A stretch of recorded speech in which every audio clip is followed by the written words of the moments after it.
Olá pessoal, estamos começando mais uma live aqui do programa Parlamento Aberto, direto do nosso perfil do Instagram. É isso aí, hoje falaremos com Bruno Delarole, que é analista ambiental da SEDEMA, Secretaria. Ele já está aqui entre nós, já chamei, ele já pediu para participar, tá tudo certinho hoje aqui, vai dar tudo certo. Fala Bruno, beleza? Tudo bem? Bom, Eric. Você me ouve bem, tranquilo? Ouço sim. Tá, que bom, cara, que bom. Bruno, o pessoal que for entrando aí também dá um toque em relação ao áudio, à imagem, caso esteja com algum problema. Vou acertar aqui um pouquinho. Deixa eu só colocar o teu nome aqui para a gente começar, porque a gente sempre deixa marcado para quem for entrando saber com quem está conversando, né? Certo. Então, a gente vai aqui, ó, deixar marcadinho o teu nome.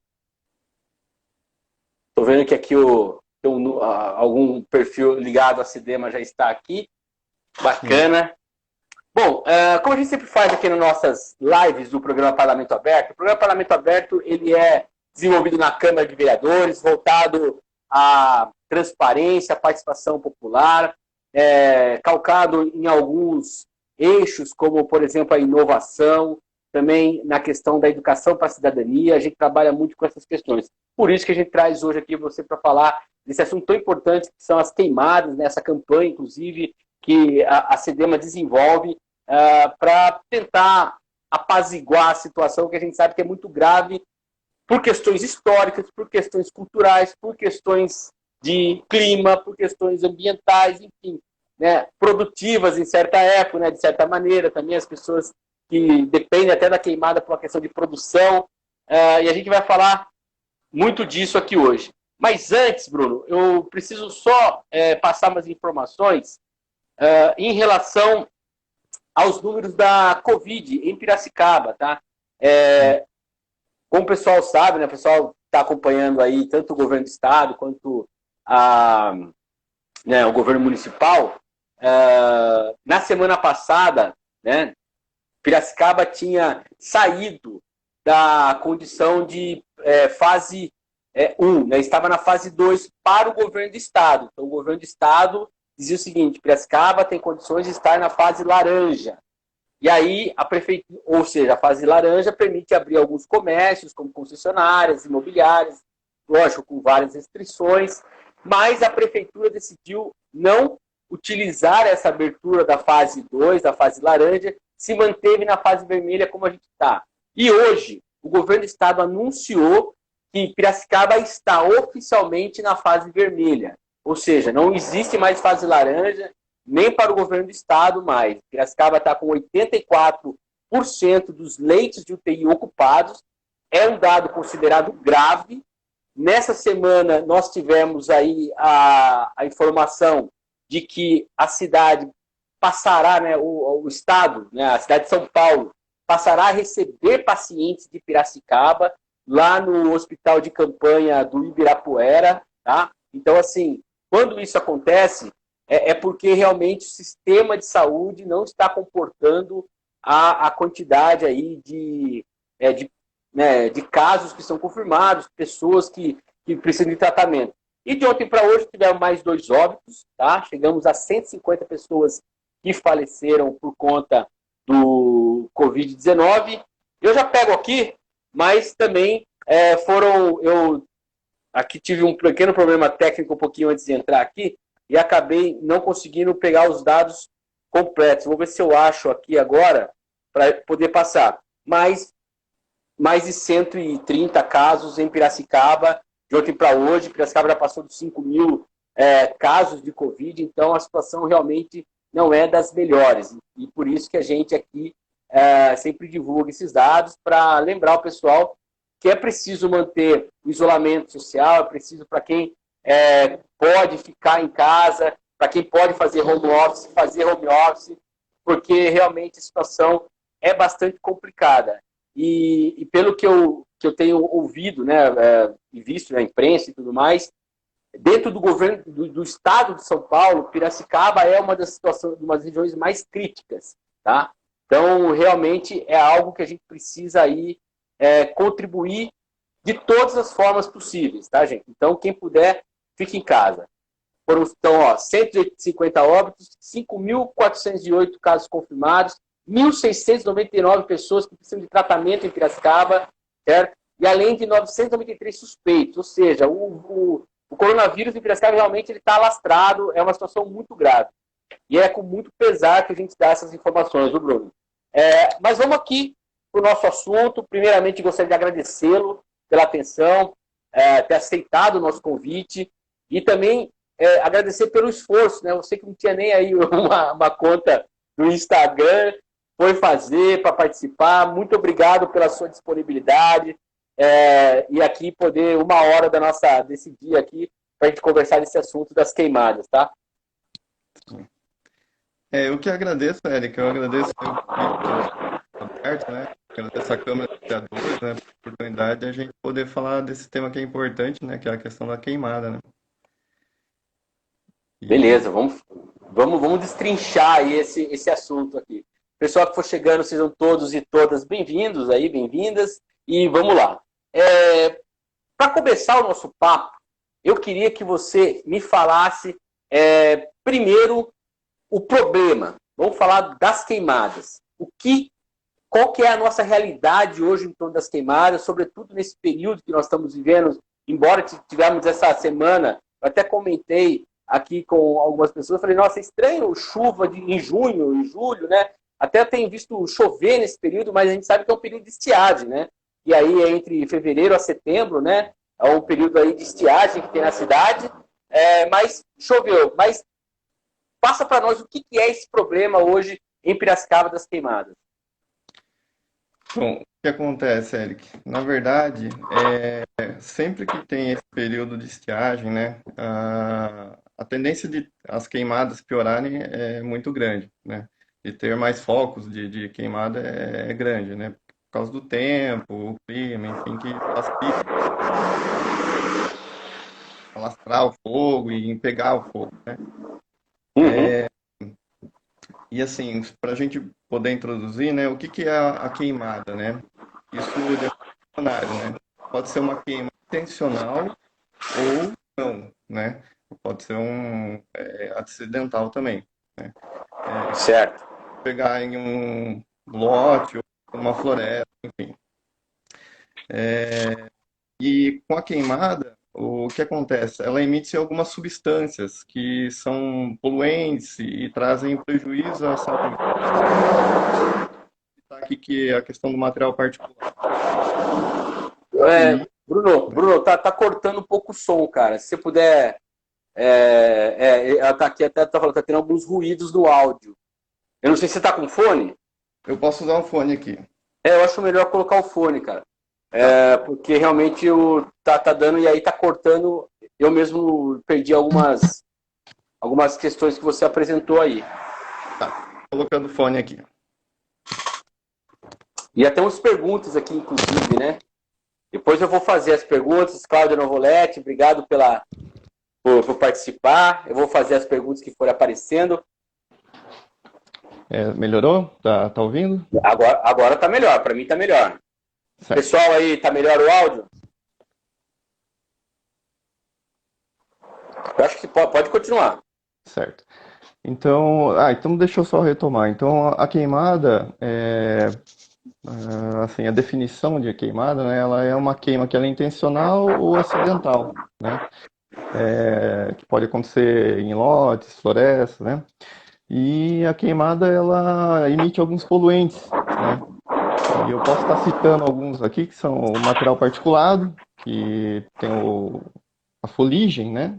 E tem o material particulado fino também, que a gente não enxerga e que traz é mais prejudicial à nossa saúde, né? E outros gases também, que alguns vão contribuir com a questão da agravar o efeito estufa, né?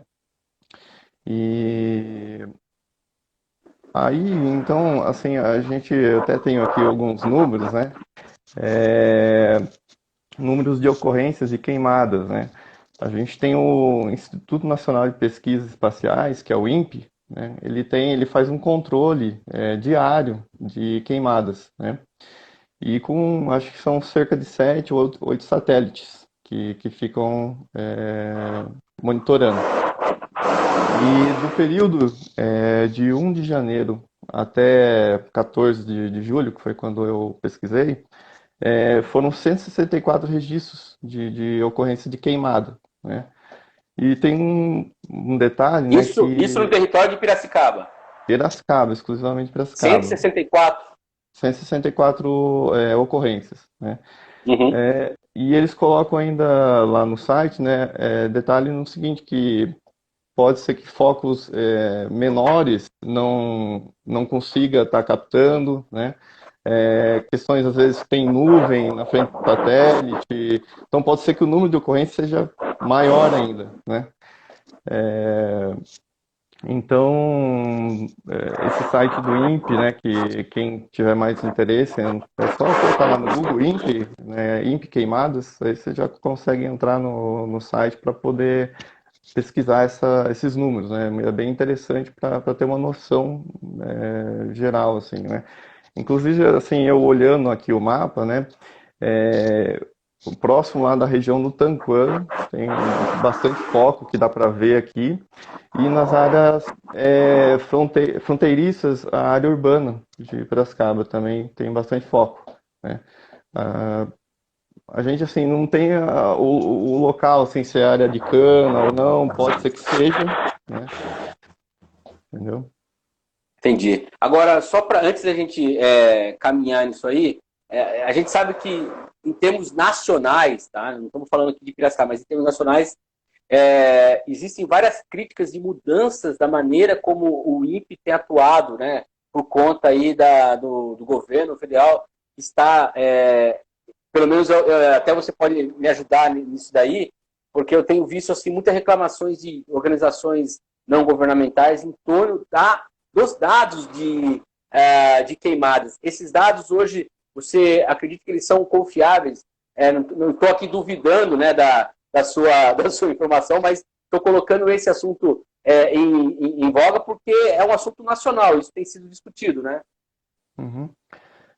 Assim, essas informações que eu estou passando, né, são informações empíricas, né, vamos dizer, um levantamento direto de satélite, né, então, assim, é difícil você estar combatendo informação que é empírica, assim, né, Sim.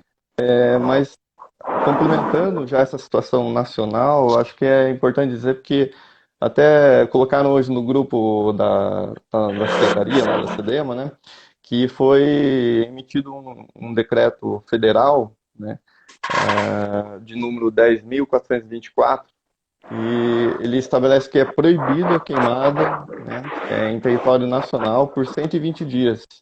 Isso foi publicado ontem no Diário Oficial, né, da União. Claro que tem exceções, né? Então, assim, queimada para pesquisa científica estaria fora disso, controle fitossanitário, e algumas culturas que necessitem de fogo, né? Entre outras exceções. Mas, de forma geral, está proibido justamente pela situação crítica que a gente se encontra em termos de clima, de tempo, enfim, que favorece a questão das queimadas, né? Essa é uma informação interessante, assim. E outra questão, hoje é comemorado o Dia de Proteção às Florestas. Então, vamos falar assim, já foi um marco para início desse decreto, né? É uma data muito importante. Lembrando, né? Eu vi um, uma informação sobre isso, Bruno. Eu achei muito legal quando o cara fala o seguinte, né? O Brasil é um produtor agrícola, né? E para produzir você precisa de chuva.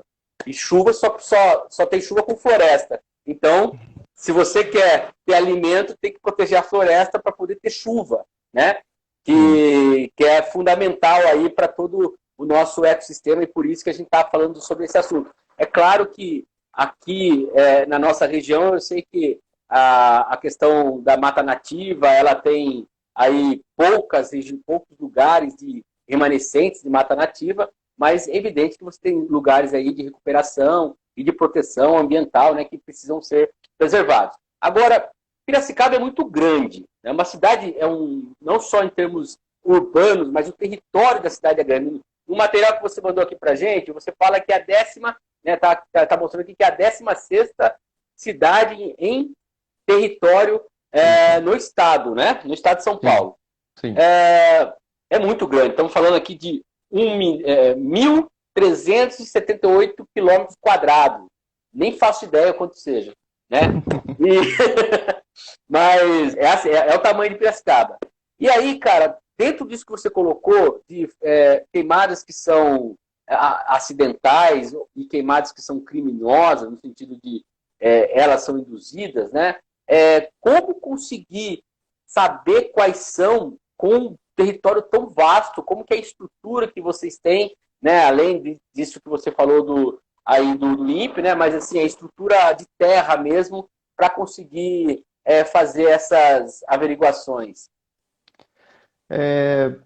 A questão do território é bom colocar, né? Porque a área urbana é cerca de 250 quilômetros quadrados, né?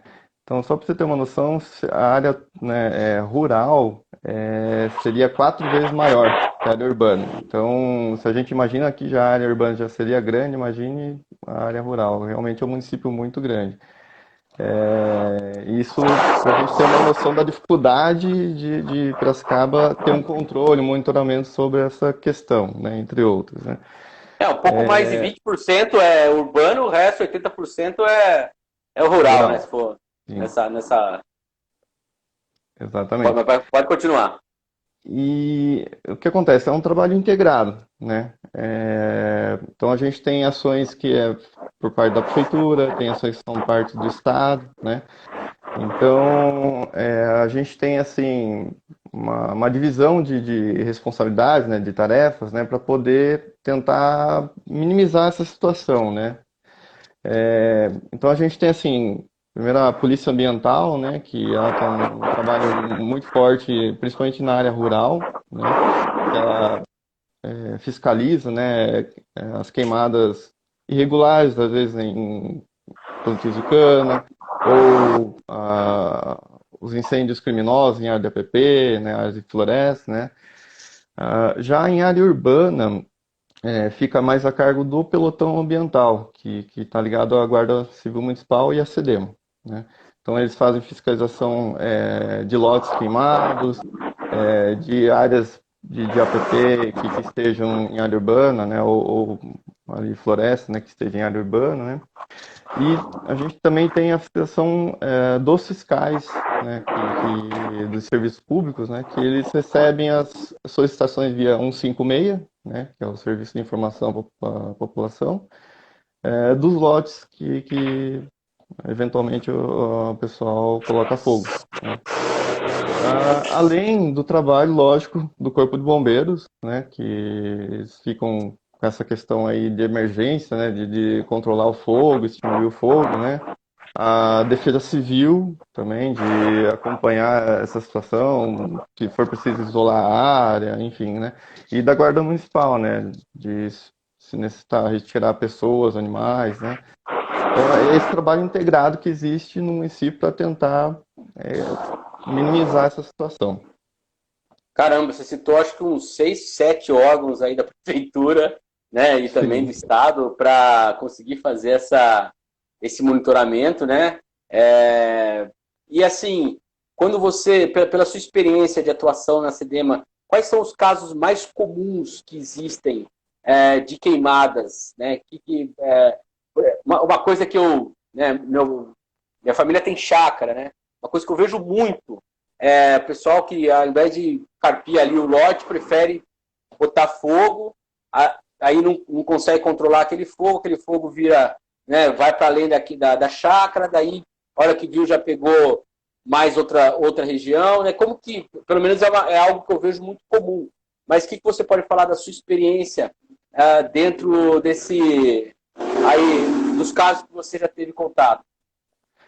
A situação mais comum que eu observo, assim, né, é a questão realmente o pessoal faz a limpeza de terreno, né, de um lote e acaba tacando fogo, né, ou nem limpa, já taca fogo direto. Essa é a situação mais comum, infelizmente, né.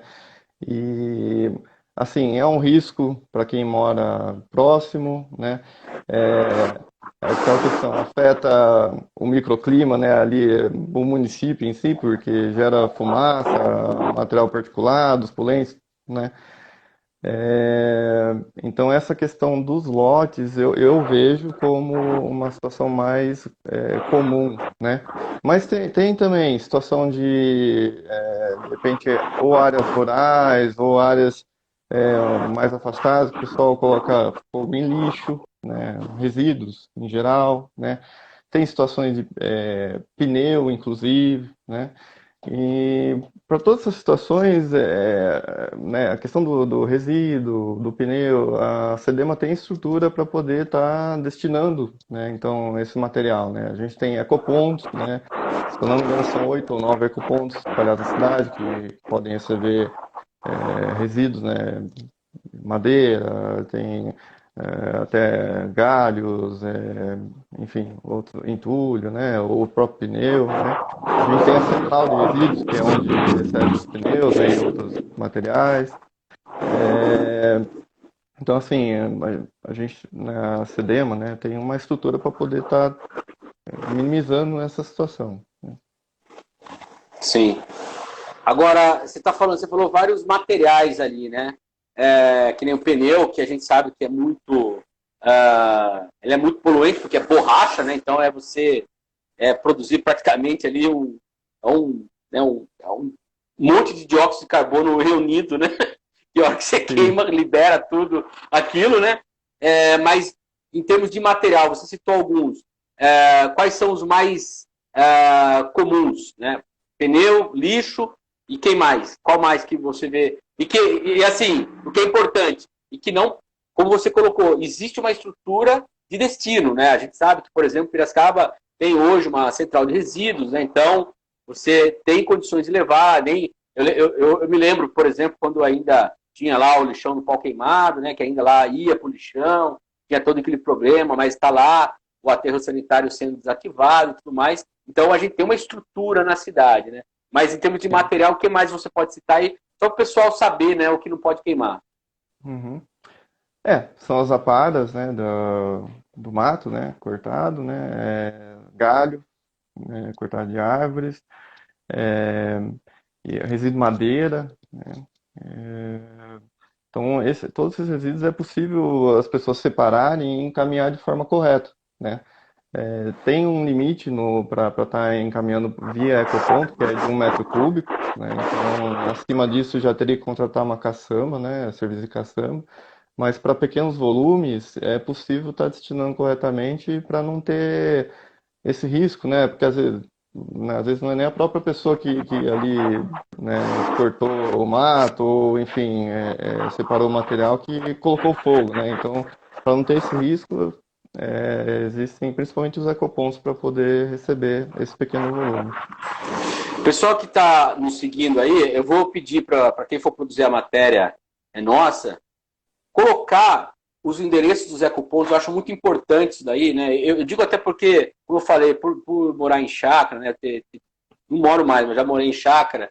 É importante a gente saber onde levar, ter essa estrutura, saber o que fazer, porque às vezes você está lá, você faz, vai roçar, você vai cortar uma árvore ali dentro da sua casa, tirar uns galhos e tal, que é algo natural que se faz quando você mora num lugar desse. Né? Agora, precisa Sim. ter o destino correto, não botar fogo, né? E aí, às vezes, até o vizinho lá, eu já tive, por exemplo, um caso lá de um vizinho que botava fogo ali nas folhas, né, cara? Você não conseguia respirar ali por 5 horas e acabou a respiração. E vai procurando o ar porque a sua casa ficava toda cheia de fumaça, né? Então é muito perigoso Sim. mesmo. Agora, falando da campanha mesmo, né? Queria que você me falasse assim, lógico, primeiro eu tive essa ideia de falar primeiro da problemática, né, para a gente entender o que nós estamos falando, e aí vem a Uhum. campanha, né?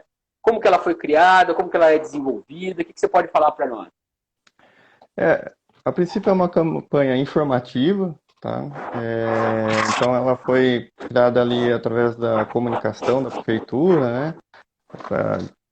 está sendo feito agora em conjunto com o NEA, né? Que o NEA vai O que estruturar aí que- uma campanha. Só explica o que é o NEA, só para o Ah, pessoal desculpa. saber. O NEA é o Núcleo de Educação Ambiental, né? E que surgiu também a ideia ali, né? Então eles vão também estão planejando, né, campanha educativa, né? Para poder, às vezes, trabalhar com escola, enfim, né? Mas a princípio começou com essa campanha informativa, né, através das redes sociais da prefeitura, né? E então, assim, mais ou menos a cada semana eles colocam ali algum informativo novo para, né, não queimar pneu, não descartar errado os resíduos, né? É, acho que o mais recente aqui pelo menos que eu tinha visto é a questão de não, obviamente, colocar fogo na vegetação, né, para não prejudicar os animais, enfim. Então, toda semana eles estão renovando esse lembrete, né, essa situação para a população em geral, né.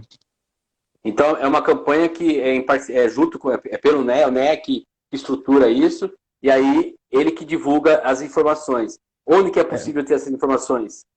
na Tem o verdade site aqui, tem um site que estão colocando aqui do NEA, né? sim, isso. Acima do site do Núcleo de Educação Ambiental da CEDEMA, tem os links para acesso às páginas sobre diversos serviços de gerenciamento de resíduos sólidos, né? Uhum. Perfeito. Sim. Ali a gente consegue ter esses dados. Sim, e tem o Facebook da prefeitura também, que eles estão colocando esse slogan, né? Então, tem algumas fontes que é possível tá acessando esse informativo, né? E a campanha tem um período? Ela é esse período de estiagem ou ela é permanente? A princípio seria esse período de estiagem, né? Mas a ideia, vamos falar, se der tudo certo, é para que mantenha, né? Todo ano tenha, pelo menos essa época mais crítica, né? Que faça essa campanha, né? Perfeito. Agora, Bruno, já que a gente está nesse assunto de resíduos, né? Eu sei que está em discussão, se eu não me engano, agora eu confesso para você que eu não estou com os dados corretos, mas existe um plano municipal de gerenciamento de resíduos, que inclusive é integrado ao aglomerado urbano de Piracicaba, né? Eu sei que é o PMGIRS, né? Já vi várias vezes reuniões aí. Como que essa questão que nós estamos falando aqui, como que ela entra dentro desse plano integrado, né? Que trata, né, dentre outras coisas, mas o que eu me lembro de mais relevante é na questão da logística reversa, por exemplo, né, que é você conseguir aquele resíduo que foi gerado, tem um gerador, o gerador se responsabilize pela forma desse resíduo ser ambientalmente, não tornar um passivo ambiental, né? Sim. Como que o trabalho que vocês desenvolvem está dentro desse contexto desse plano integrado? O que acontece, Eric? O plano, na verdade, a ideia é assim, né? É a prefeitura possuir uma estrutura, né, sólida, né, para poder fazer a gestão desses resíduos, né, dos diversos resíduos, né, e que estão todos ali listados nesse plano, né? Então, ali tem resíduo de construção civil, né, resíduo de saúde, os resíduos auto e logística reversa, o nosso lixo, né, que é o nosso resíduo sólido domiciliar, né, a coleta seletiva, resíduos cemiteriais, de saneamento. Então, estão todos estados ali. E a ideia é que a prefeitura como um todo possua uma estrutura para poder estar destinando cada um desses resíduos, né? Só que para que tudo isso funcione, também precisa que a população seja informada, né? Tenha uma informação de como destinar esses resíduos, né? Qual que é a forma correta de destinar. Então, aí que vem o trabalho de educação ambiental focado em cada tipo de destino desses resíduos, que é um trabalho muito importante e é um trabalho permanente, né? Porque você sempre tem que estar trabalhando com as pessoas nos diversos veículos de comunicação, né, para poder fazer com que esse plano funcione de fato, né? Então, com isso a gente pode ter um município mais sustentável, né? Claro. Você está falando de legislação, né? E eu no ano passado eu participei muito das discussões do plano diretor, né?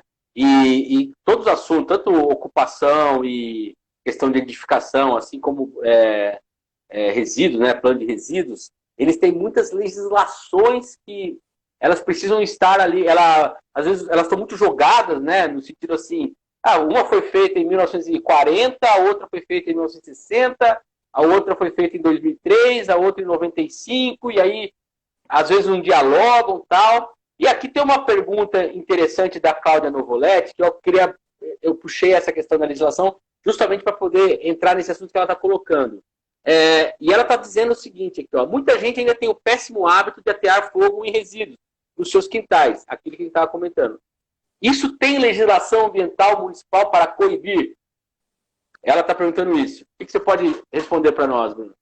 Tem sim, uma boa pergunta, né? Porque a gente tem uma legislação municipal, tá? Que é a Lei Complementar 232 de 2008, tá? Então é uma lei que ela é bem explícita, né? Então é o artigo 29, tá? Que é proibido a qualquer proprietário, possuidor, né? De moto, né? Atear fogo em vegetação. Ele é bem explícito, né? E ali fala, inclusive assim, em outro artigo, né, no 31, que, né, o valor da multa, né, de quem faz esse tipo de coisa, né, que no caso o valor atual hoje é de 2,13 por metro quadrado. Então, cada metro quadrado, R$ 2,13 que a pessoa pode ter de multa. E quando você aplica essa multa vai para algum fundo? Como que funciona esses recursos de multas que são aplicados? O que acontece? A multa, se a pessoa, ela, de repente, num período de um ano, ela reincide, ela dobra de valor, né? Então, por isso que, assim, é uma forma de comando e controle, mas é um jeito que as pessoas também podem, vamos falar assim, providenciar que não aconteça mais aquilo, né? E os recursos eles vão para um fundo comum, não tem um local específico, é para o fundo comum da prefeitura. Você teria dados de quantas multas foram aplicadas aí, né, num Sim, período? Você poderia nos passar? tenho sim. O que acontece? Eu fiz um levantamento aqui que de janeiro a junho deste ano, né, foram atendidas 350 ocorrências, tá? Isso eu estou falando só em termos de fiscalização do pelotão ambiental, né, e da fiscalização da SEDEMA. Então foram 350 ocorrências, 44 notificações e 54 autos de infração. Então, 54 multas aí no caso. 54 multas, exato. Tá. E em termos de. Eu estou agora, né, parecendo aqueles entrevistadores chatos, né? Mas só para não parar a dúvida, você teria quantos metros quadrados foram multados, né, dentro desses valores, já que é em metro quadrado a multa, né? Eu não tenho esse levantamento assim das multas, né? Mas a gente, vamos falar assim, se pegar um lote de 175 metros quadrados, que é um lote comum, né? Ó, vamos fazer uma conta rápida aqui. 54 vezes 175. 9.450 metros quadrados. Vamos pegar 175 metros quadrados, né? Então, Mas assim, tem lotes muito maior que isso, né? Então, se é R$ 2 por metro quadrado, aí é um valorzinho razoável, né? sim, esfrega no bolso do cidadão, né?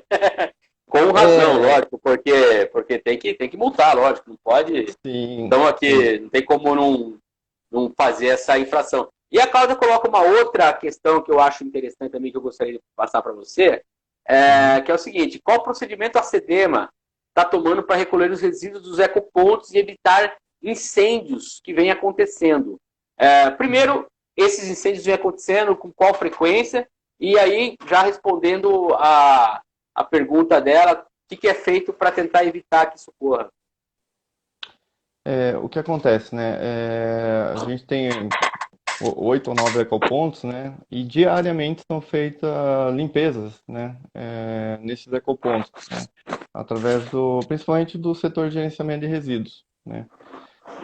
O que acontece é que dependendo da época, dependendo do bairro que está localizado o ecoponto, ah, as pessoas costumam levar mais resíduos, né? E isso demanda uma quantidade maior vamos falar, retiradas, né? E então, às vezes pode ser que acabe acumulando por causa dessa situação, né? Determinada época do ano, às vezes um bairro que está expandindo próximo, as pessoas fazem bastante construções e acabam levando o material para lá, acaba tendo uma quantidade maior. Então, exige uma retirada maior da prefeitura, né? E aí por isso que acaba E, acumulando. e por isso que acaba acumulando, entendeu? Assim, eu não trabalho diretamente nessa área, eu fiquei sabendo da questão do fogo no Secap, né? Mas também saiu já notícia falando da limpeza, né? Que agora fizeram um mutirão para fazer essa limpeza, né? Então, é uma situação que ninguém quer que aconteça, né? Mas às vezes é por causa disso, né? Aumento da demanda e tem que, vamos falar assim, Sim. deslocar uma estrutura maior para poder atender, né? Ah, sim, claro. Não, é importante. É claro que você pode ter algum problema dentro de uma ação, né? Mas é como a gente costuma ver, né? Quando você tem um boi com carrapato, você não mata o boi para matar o carrapato. Você tem que atacar o carrapato. Você não pode, né, querer Sim. né, falar assim, ó, isso não vale porque deu um problema, lógico. E nem estou dizendo que a Cláudia está colocando isso, mas é evidente, esse problema acontece, tem que ter a fiscalização, tem que ter o controle, a população tem que ajudar também a denunciar ou, né, colaborar para poder fazer a limpeza. Tem uma pergunta aqui da Lia Mara sobre tem algum plano de educação ambiental? Aí eu gostaria que você falasse um pouquinho do NEA, já que o que você pontuou ali, né, eu acho que cabe bem nessa pergunta que ela está colocando. Qual Uhum. que é a estrutura do NEA, né? Além da campanha, quais são as outras atividades que eles desenvolvem? O NEA, assim, ele tem uma importância muito grande ali dentro da SEDEMA, né? Porque praticamente qualquer atividade que é feita ali da secretaria, né, a gente precisa de ação do NEA, né, que é uma ação de educação ambiental, né. O NEA também tem, assim, obviamente, além de ele ter uma importância muito grande nessa parte do plano municipal de resíduos, né, ele tem uma ligação muito grande com o zoológico, né, inclusive tem estagiários ligados ao zoológico, né, esse trabalho é muito bem feito. Um trabalho muito grande com escolas, né, que eles recebem visitas também, assim, em determinado período do ano é grande a demanda nesse sentido, né. De fato, tem um plano municipal de educação ambiental que, se eu não me engano, falta pouco ainda para ele sair, ele ainda está sendo estruturado, né? Então, assim, o NEA, ele tem bastante importância dentro da estrutura do CEDEMA. Sim. Então, acho que está respondido a pergunta da Liamara. Bom, o pessoal que tiver mais pergunta aí, manda, fique à vontade, aí estamos aí para poder esclarecer os assuntos. E outro, acho que é importante a gente entrar, já que estamos falando de queimada, né? Que é a questão da qualidade do ar, né? Quanto que afeta a qualidade do ar, cara? Você pode, até deixei mais para a gente, porque como tentando separar o problema da terra e depois o problema que fica no ar, né? Você falou, Sim, lógico, né, exato. dos resíduos e tal, mas acho interessante você entrar também nesse aspecto do ar, cara. Quanto que isso prejudica. Eu me lembro, há muito tempo atrás, estou falando coisa de 20 anos, que havia uma pesquisa em que, na época em que havia ainda liberado a queimada para o corte de cana, né, isso há 20 anos atrás, que a qualidade do ar em Piracicaba ficava semelhante à qualidade do ar da capital paulista. Tamanha Uhum. quantidade de resíduos que havia no ar, né? Mas o que você pode falar sobre isso em relação às queimadas e o quanto ela atinge a qualidade do ar? Sim, foi bom você ter lembrado, Eric. O que acontece? A CETESB, ela faz um monitoramento, isso a nível estadual, né? Mas nem todos, aliás, são poucos municípios que possuem uma estação de monitoramento igual a Piracicaba tem, né? Piracicaba tem uma estação de monitoramento localizada no Algodoal, que é a CETESB que gerencia essa estação. Então, essa estação, ela faz um monitoramento de algumas substâncias, né? Entre elas, tem o material particulado, a questão do monóxido de carbono, ozônio, né? Então, são substâncias que a CETESB ela faz um monitoramento diário, e inclusive é acesso público, né? Tem um site, né? Que você entra no site da CETESB, né, tem a questão da qualidade do ar, e você pode ver diretamente quanto que está naquele momento a situação de Piracicaba. É, inclusive, eles têm uma tabelinha, né, porque eles classificam, então eles pegam os principais poluentes, né, o material particulado, ozônio, monóxido carbônico, é, dióxido de nitrogênio,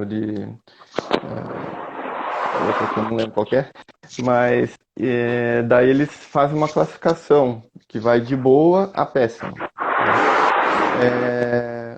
Mesmo que esteja quase todos os índices num índice bom, né? Se tiver um que está num nível pior, eles vão classificar como aquele nível pior, né? É, e o que acontece? Eles colocam efeitos à saúde, né? Conforme vai piorando, né, a classificação, né, da qualidade do ar, isso vai tendo um efeito no nosso organismo, né? Para vocês terem uma noção, né, a pior situação, que é a péssima, né, ele coloca lá, né, toda a população pode apresentar sérios riscos de manifestações de doenças respiratórias e cardiovasculares, aumento de mortes prematuras em pessoas e grupos sensíveis. Essa é a pior situação possível, né? E a gente chega nessa situação por conta de Ó, queimada? o que Dá pra, eu, tem registro dessa situação? o que eu já, assim, que eu vejo que é mais comum, tá chegando, né? Na verdade é entre moderado e ruim, né? O muito ruim já aconteceu também, mas o moderado começa a ter alguns sintomas para pessoas de grupos vulneráveis, né? Idosos, crianças, né? Já começa a ter algum efeito nesse sentido. Não, e Então, claro, vale lembrar também, né, que nós estamos falando da qualidade do ar, e aí você soma com a estilo de vida, né? Você soma com comorbidades. Nós estamos aqui num momento, por exemplo, em que há um vírus, né, novo que também está no ar, né? Que também está acaba, vamos sendo bem sincero, acaba sendo uma bomba relógio quase, né? é uma bomba relógio, porque quanto pior a qualidade do ar nesse momento, né, afeta a saúde, né, da gente. Então, o organismo da gente, ele acaba tendo uma defesa menor, né, principalmente por essa situação aí do coronavírus, né. E vocês têm contatos, assim, porque eu acho interessante, né? A gente que trabalha na Câmara, né, Bruno? Uhum. Uma das principais reclamações que tem da população é em torno da, da, da necessidade de atendimento em unidades de pronto atendimento, como né, as UPAs, né, da saúde. Vocês conseguem monitorar e ver que a qualidade do ar também acaba refletindo? É lógico que a gente está aqui imaginando que sim, mas Uhum. dá para mensurar, vocês conseguem ter esses dados, ó, estamos aqui numa situação em que a qualidade do ar é moderada, tem tantas pessoas na unidade de atendimento, agora ela foi para ruim, X mais X tantas pessoas. Vocês têm esse tipo de controle? Não, a gente ali, vamos falar por parte de meio ambiente, não. Não sei se na parte da saúde eles fazem esse tipo de acompanhamento. Mas, assim, vamos falar, em pesquisa que eu já vi pela internet, eles costumam fazer esse relacionamento, né? Porque que é algo comum, né? Então, quanto pior a qualidade do ar, pior a situação da saúde geral das pessoas, né? Mas eu sei que tem pesquisa nesse sentido. Eu não sei se tem algo específico para Piracicaba, né? Isso daí eu fico devendo, mas Mas eu infelizmente acho tem. me parece que é algo muito sine qua non ali, enquanto por que eu estou colocando isso? Porque, pessoal, você que conhece alguém que coloca fogo de forma desordenada, ele não está só atrapalhando ali o vizinho, ele está atrapalhando boa parte da cidade, às vezes está atrapalhando a própria família, está criando problemas de saúde para os amigos, enfim, eu acho que é essa dimensão que a gente quer dar aqui, né? Que a Sim, queimada, ela, embora ela seja algo cultural, né? Não deixa de ser, as pessoas têm esse costume, tá? Mas ela não é boa, ela causa o que nós estamos falando aqui, que é a questão da qualidade do ar e todas as problemáticas aí que bota o Bruno para trabalhar lá, que deu um doido para poder tentar amenizar a situação, né, Bruno? sim. Legal. Olha, tem uma fala aqui do perfil do NEA, da Cidema, e ele responde aqui para Liamara, que é, Liamara, temos uma política municipal de educação ambiental desde 2010 em Piracicaba. Em breve teremos, é isso que você colocou, né, Bruno? Em breve teremos plano municipal de educação ambiental, que tem diretrizes e metas para a educação ambiental em várias áreas. Atualmente, projetos de educação ambiental voltados para resíduos sólidos estão sendo desenvolvidos. Aí ela passa aqui, você pode acessar o site, né? E aí tem o site aqui do GEMEA, né? Que o GEMEA é o grupo, né? Grupo Municipal de Educação Ambiental, né? Exato, Que é do isso. GEMEA. Porque E o aqui tem. NEA, Uhum, desculpa. pode falar. O NEA ele está ligado diretamente à estrutura da CEDEMA, né? O GMEA ele é um grupo, vamos falar, independente, né? Que, vamos falar, tem participação do NEA também, mas tem outros Tem atores ali outros dentro órgãos, também. outros. É. Sim. Até porque, né, eu vejo várias reuniões na Câmara e eu acho que Piracicaba é privilegiada no sentido de ter formação de tantos engenheiros florestais, pessoas, né, por conta da Exalc, né, tem uma qualidade de biólogos, né, pessoas que estão formadas, e eu acho que isso contribui muito para você ter um sistema, né, de controle, né, um sistema de ataque. E tem uma questão aqui que o João Humberto Venturini está colocando, que é a questão da pouca arborização no meio urbano. O quanto que isso, eu acho que, né, ele está dizendo em relação à questão da qualidade do ar, né?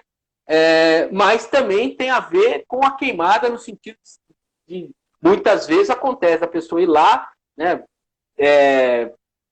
matar uma árvore no sentido assim, colocar veneno e depois botar fogo. Isso já tem casos relatados, inclusive aqui mesmo no centro teve ali na perto da Tiradentes ali, né, certa vez, ali uma árvore.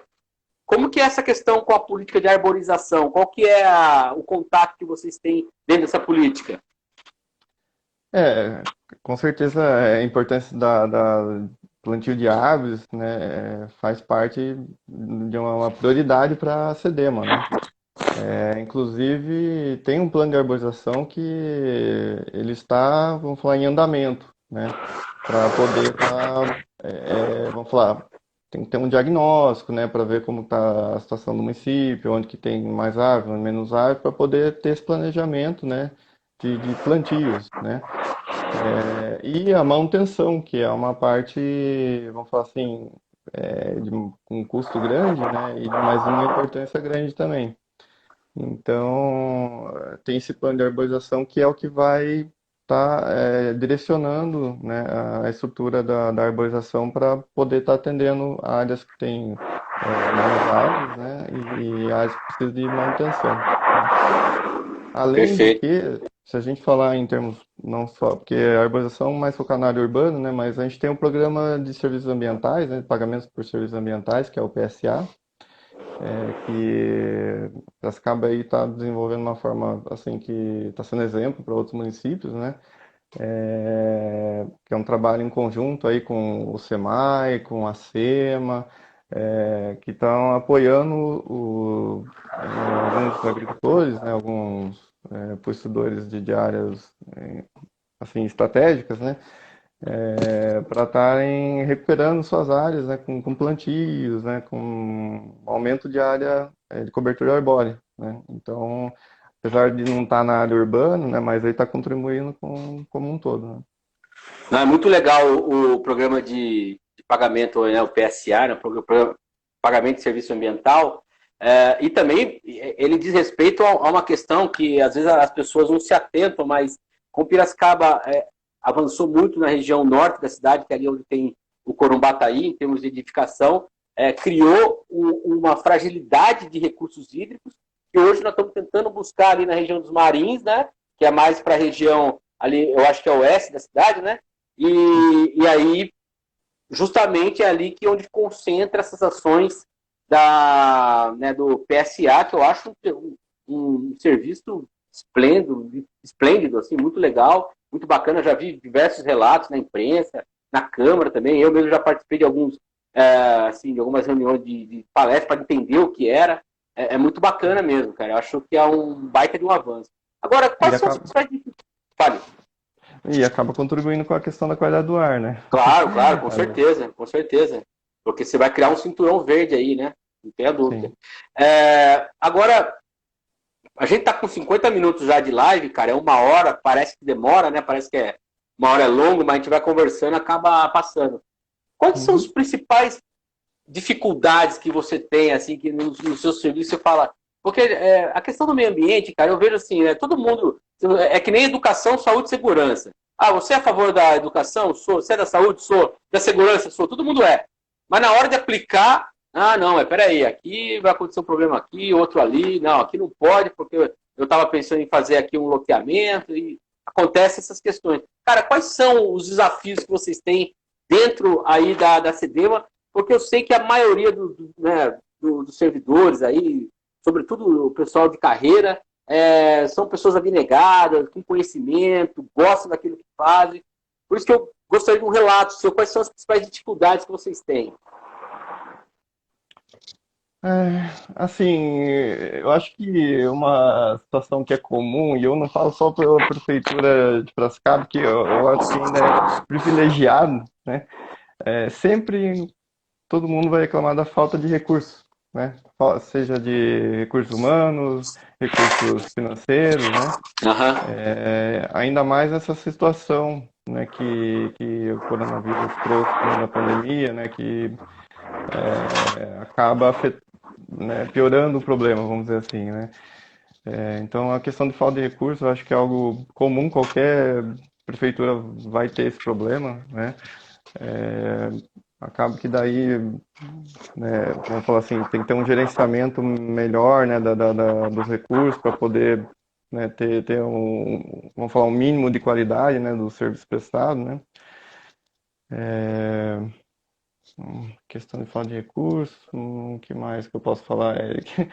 A questão da educação, acho que assim, o fortalecimento dessa área, né, dentro da parte ambiental é muito importante. Então, assim, eu acho que é uma preocupação que tem que ser constante, né, de ter profissionais adequados, é, né, servidores, estagiários, para poder lidar com essa questão que em todas as áreas precisa da educação ambiental, né? Então acho que isso é uma questão que sempre tem que estar preocupado, né, com essa situação.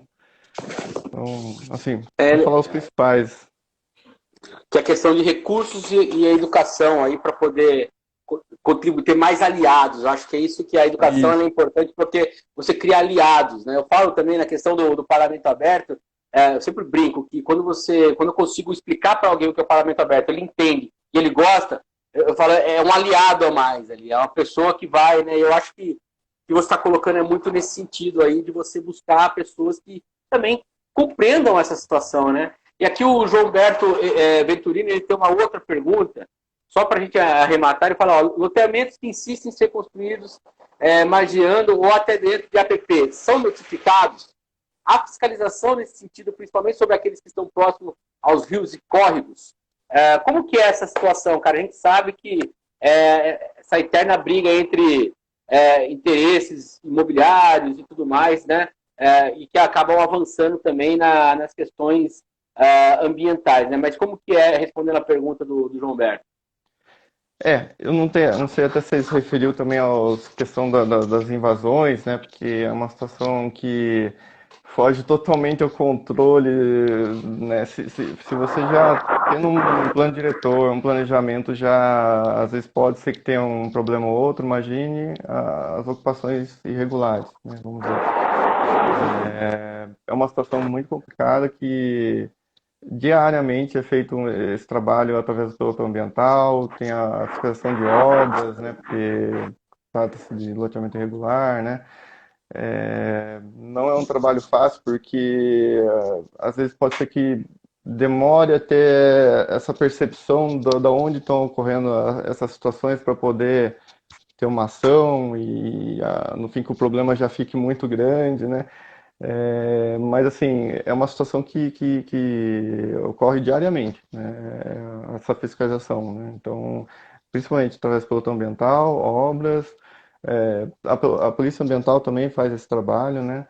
Mas é algo assim que não é fácil, né? Tem várias questões envolvidas, né? Questões Sim, claro. sociais, né? Tem inclusive questões de leis até 2017 que não tinha uma legislação que definisse o loteamento irregular e como atuar sobre ele, né? Até, estamos Exato, falando de 2017, 3 anos atrás, não é sim. algo tão distante. Eu me lembro de várias pessoas que a gente, tá, chego lá e falo o quê pro cara? Está errado, legal, e aí? Cadê a lei, né? A gente, Exato. o gestor, o ator público, o agente público, ele precisa de uma legislação para poder atuar, senão ele fica a pé, literalmente, né? E a Sim. Cláudia Novoletti está falando aqui, ó. Os cidadãos têm muita resistência em mudar hábitos. Eles até acham bom mudanças, desde que os outros mudem, não eles. E ela fala aqui, ó. Exato. Bruno e a equipe da CEDEMA realmente são abnegados.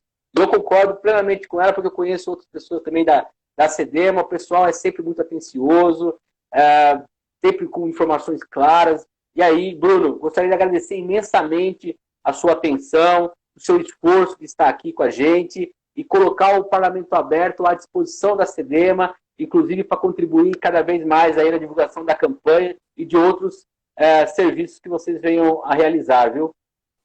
Não, Eric, eu que agradeço. Acho que é uma oportunidade muito boa, assim, para a gente poder falar um pouquinho do nosso trabalho também, né, do nosso dia a dia e o máximo possível de transmitir as informações que às vezes as pessoas ficam em dúvidas, né, de como que quais serviços que tem até, né, disponível, né? Então acho que é uma forma de a gente estar transmitindo isso, né? Então agradeço as pessoas que estão participando aí da live, mais uma vez ao Parlamento Aberto e à Câmara de Vereadores por essa oportunidade. Legal, cara. Obrigado. Lembrando, pessoal, que essa live aqui ela vai virar uma matéria no site da Câmara, câmarapiracicaba.sp.gov.br.